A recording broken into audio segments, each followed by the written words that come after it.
Let's bring in Republican Senator from Texas, John Cornyn. He was at the southern border last week. Senator, good to have you with us. Thank you. You hear from the podium at the White House that the problem is getting better. Is that your understanding from having been there just last week? Well, nobody with eyes to see or ears to hear would come to that conclusion. So that's just false. It's not true. This is getting worse. This is the latest sad chapter in a continuing saga of violence and lawlessness. Right now, the Biden administration is not doing what it needs to do to secure the border and to keep dangerous drugs from coming into the United States. And we know that Mexico is not doing what it needs to do to keep the cartels under control. Right now, the cartels control large swaths of Mexico, including essentially all of the border region.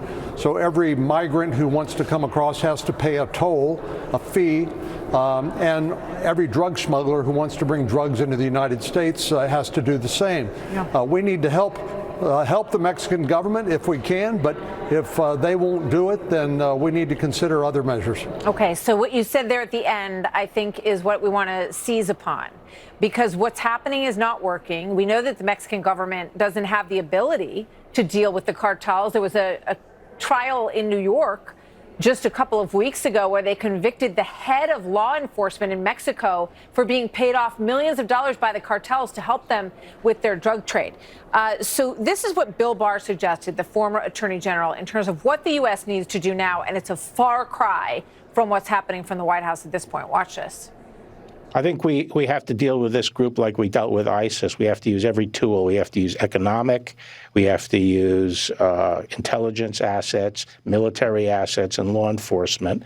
And we have to methodically dismantle these groups. And we have to tell the Mexicans they're either coming along with us for the ride or step aside. We're going to do it by ourselves. So the White House says they've used sanctions. There are, drones. There are some things that are being employed militarily. What would you do in addition to that? Well, we need the Mexican government to step up. President Lopez Obrador, who said instead of bullets, hugs.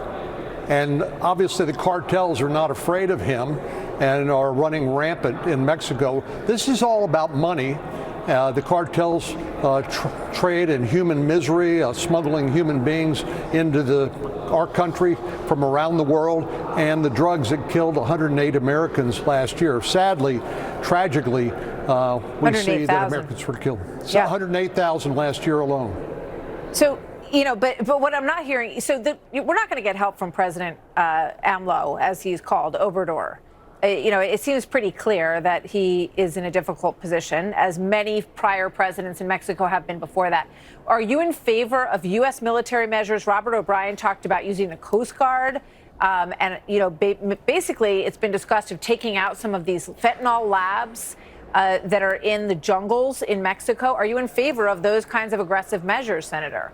I would not take anything off the table when it comes to protecting American lives and protecting our own sovereignty. President Lopez Obrador is concerned about Mexican sovereignty. I get that. But if he's not going to take care of the problem that is killing Americans, then Americans need to take care of that. I would take nothing off the table. So I'm going to play this from Ned Price at the State Department, because I think everybody was sort of looking for some level of outrage about what happened to these American citizens. And I just want to get your read on what you think about this response from the State Department. Watch. The two survivors have since been repatriated back to the United States. That occurred with the assistance of our Mexican partners, with the assistance of our officials in Mexico. We are in the process of working to repatriate the remains of the two Americans who were killed in this incident. He says the process is going on to get the remains back. What would you like to hear from President Biden right now about this situation? Well, I'd like to hear him take this seriously, and starting with the drugs that are coming into the United States. But we know what the source of those drugs is, and that is the cartels, again, who's getting rich selling drugs and smuggling people in the United States. The Biden administration has a open borders policy, in essence, welcoming people from literally all around the world into the United States only to be released and never heard from again, successfully making it here without any consequences.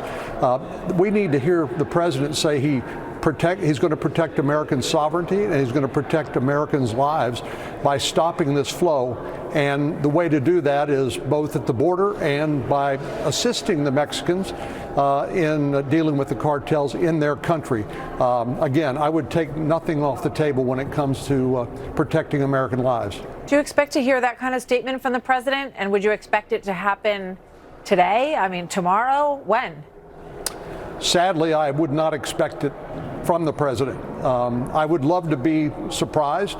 I would love to be encouraged by him taking this problem seriously, but he has not taken it seriously for the 2 years he's been in office. And I know his political base is essentially for this open borders policy that continues to enrich the cartels, and they're going to keep doing this as long as they're making money, which they're doing now more than they ever have. Well, we're seeing now cartel-style killings on this side of the border and the southern side of the border, and as you say, 108,000 people killed by the cartels with fentanyl in this country. Senator, thank you very much. We want to go now to some of your colleagues. Senator John Thune.